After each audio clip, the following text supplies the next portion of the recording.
The boys laugh at old Uncle when he came out from Lamborghini. He stepped out of the Lamborghini like he didn't even notice the stairs. Not slow, not showy. Just like it was any other car. And the boys? God. You should have seen their faces. They were leaning on the curb like they owned the street. Phones out, laughing, loud enough to make sure he heard. "Yo, look at this dude," one of them said, nudging his friend. "Bro's dressed like it's bingo night." And I swear, I heard another one say, he probably borrowed it. No way he owns that thing. But the man didn't flinch, not once. He wore this beige windbreaker, zipped all the way up even though it was like 80 degrees. Shoes had creases deep enough to tell a story.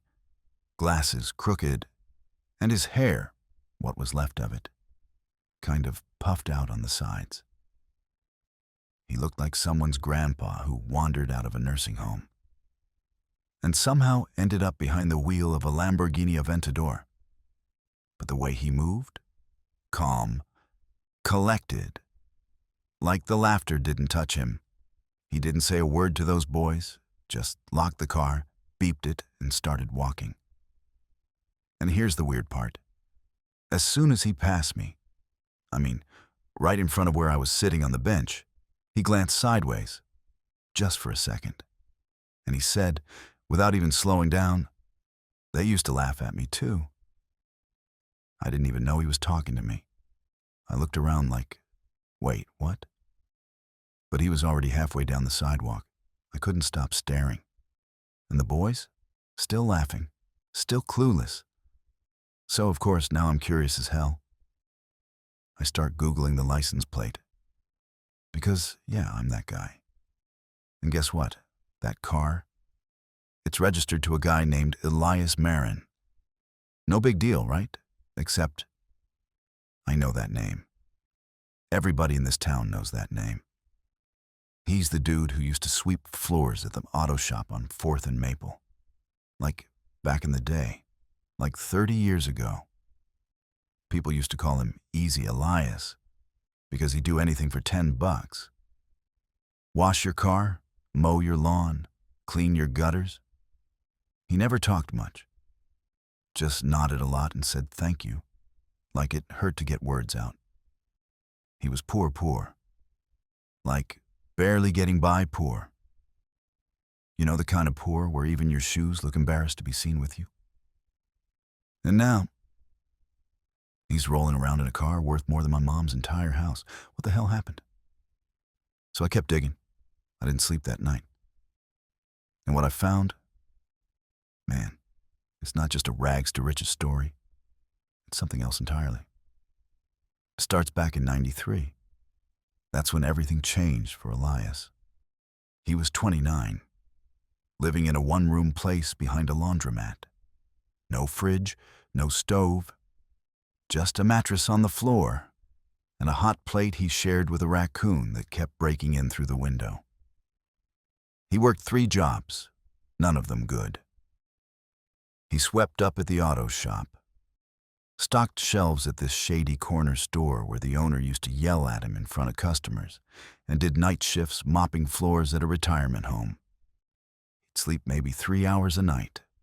On good days, no friends, no family, nobody checking in. Except this one woman, Miss Clara. She was the night nurse at the retirement home. 70 years old and sharp as a tack, called him Sugar even when he looked like death warmed over. Always brought him leftover pie from the kitchen and said, "Ain't nobody meant to suffer alone." One night, she sat down while he was mopping and asked, real quiet, "Why you working like the world's about to end, Sugar?" And Elias said something that stuck with me. "'Cause if I stop, it might." He was serious. He wasn't hustling because he wanted to make it big. He was hustling because he didn't know how else to survive. But here's the part nobody knew. Elias was watching. Everywhere he went, he watched. listened. At the auto shop, he noticed which customers came back with the same engine issues, and which mechanics were just patching things instead of fixing them. At the corner store, he saw which snacks sold fast, what times people came in the most, how they reacted to different prices. At the retirement home, he listened to the old men talk about their regrets, their money mistakes, what they wished they'd done differently. He never said much, but man, was he soaking it all in. Then one day he found something. Literally. He was mopping under the vending machine and spotted this ratty old notebook, like one of those composition books with the black and white cover. He opened it, and inside, page after page of numbers, charts, ideas. It looked like someone's failed business plan. There were words like wholesale margin and cost per unit and direct to consumer scribbled in terrible handwriting. He asked around, but nobody claimed it. Miss Clara said it probably belonged to a resident who'd passed. So Elias took it home, and he read it, every single page. He didn't understand half of it, but something about it clicked.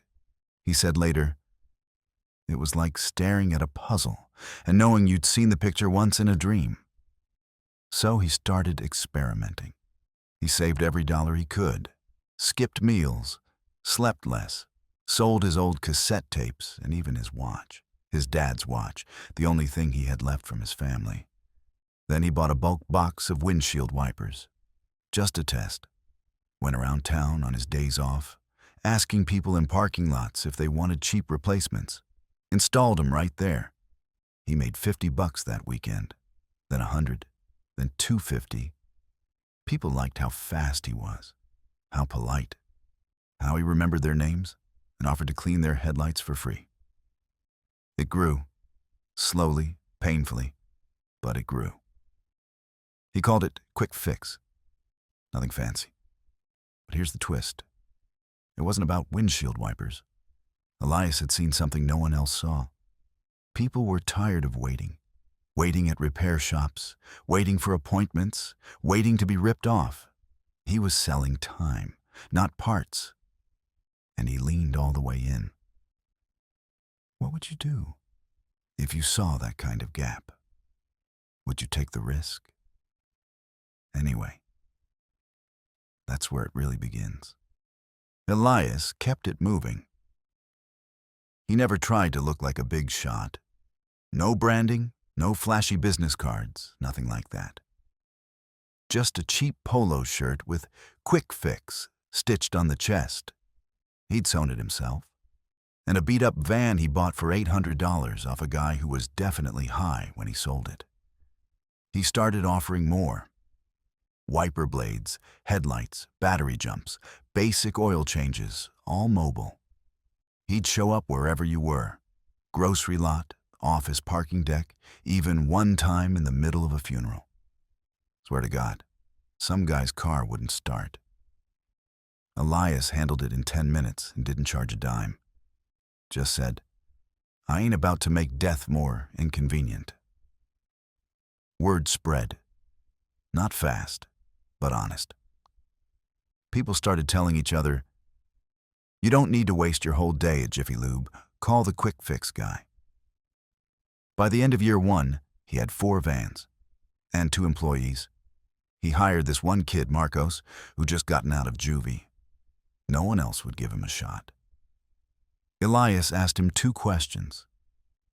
You know how to be on time? Marcos nodded. And you okay with sweating your ass off in August? Marcos laughed. I've been sweating since birth. He got the job. Elias trained him like he was teaching his own son. Patience, discipline, how to talk to customers like people, not paychecks.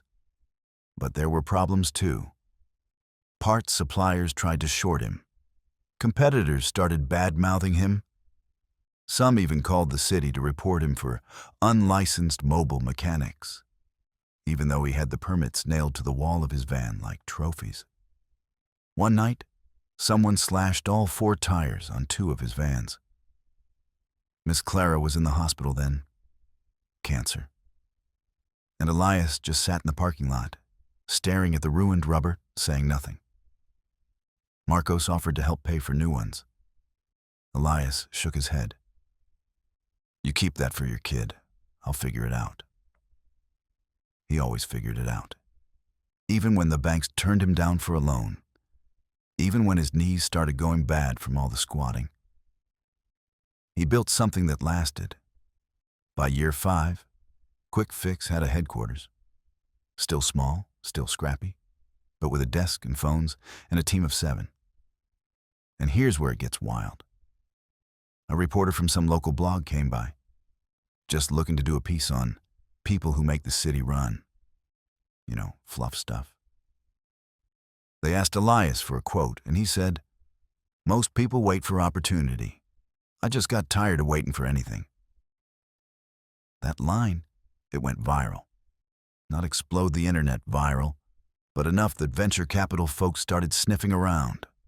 One of them offered Elias a deal, said, "Let us franchise this, you'll be a millionaire." Elias said no, flat out. The guy looked stunned. "You don't want money?" Elias smiled, just barely. "I want control." But eventually, he said yes, to the right partner. A guy who'd grown up poor too, who'd washed cars with his uncle for nickels, who understood what it meant to come from dirt and build something that could stand on its own. They scaled. And Quick Fix, it exploded. Within 4 years, it was in 12 cities, then 30. Then it got acquired. High 8 figures. And guess who never changed? Still lived in the same one-room spot for months after the sale. Still drove the beat-up van for almost a year. Still said, "Yes, ma'am," and "No, sir," and brought Miss Clara flowers every Tuesday until she passed.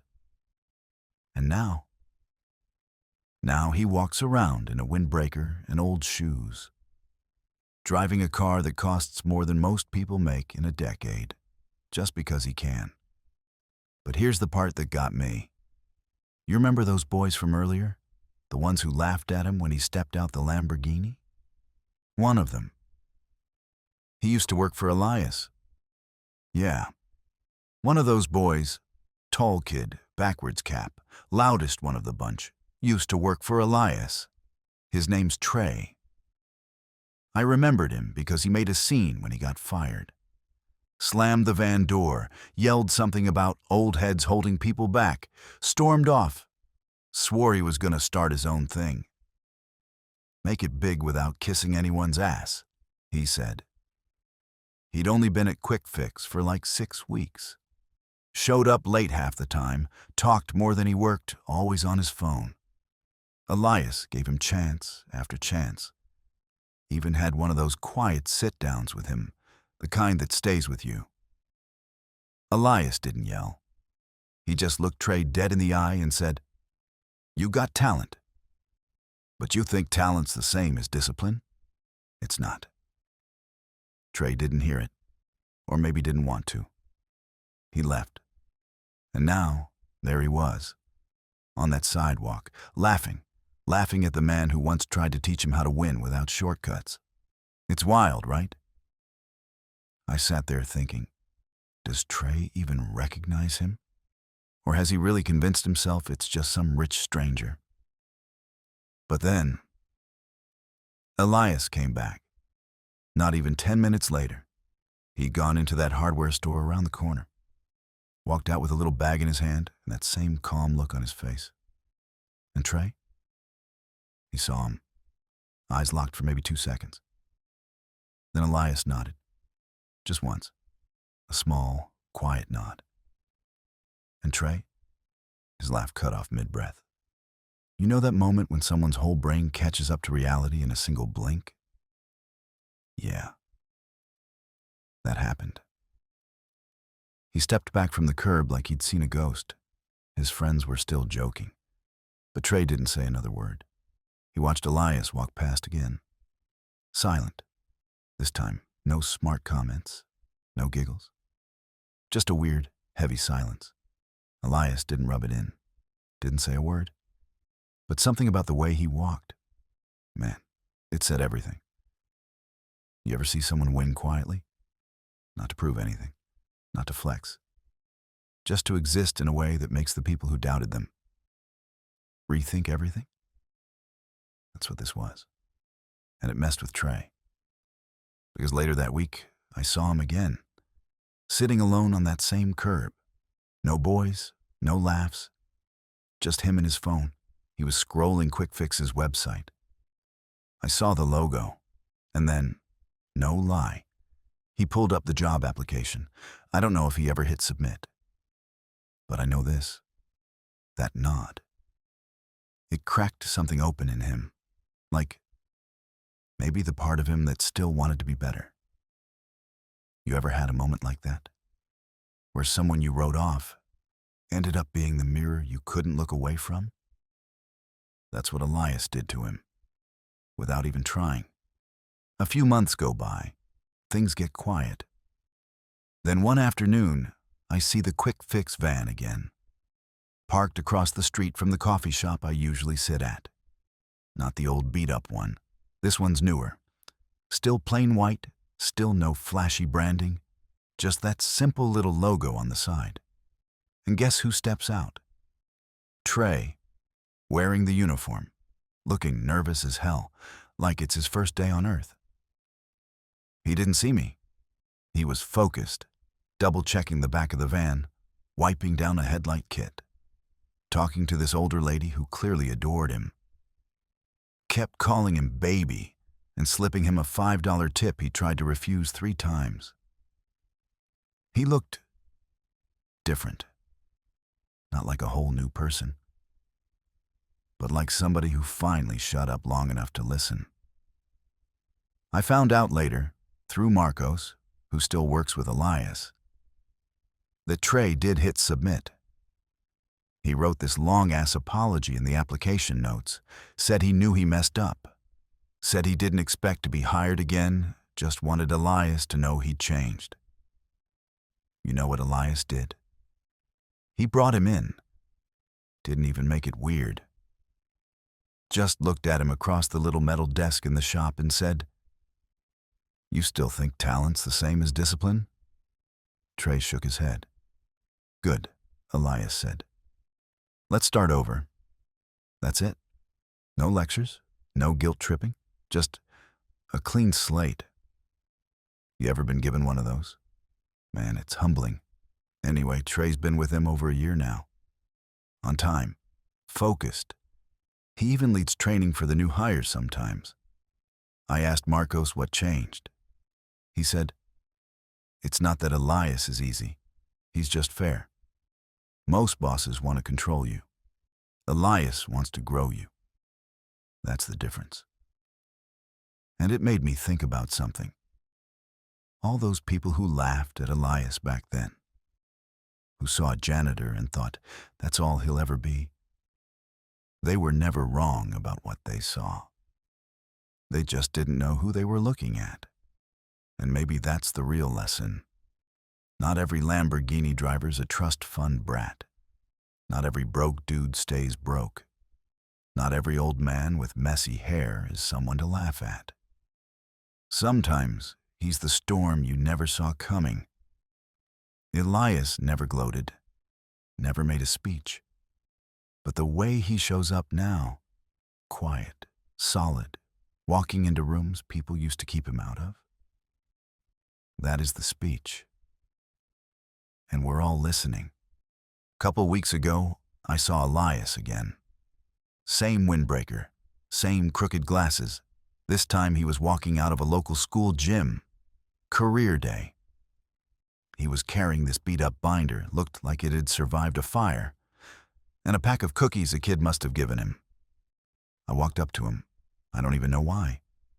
I had to say something. I go, "Hey, I remember what you said that day, about how they used to laugh at you too."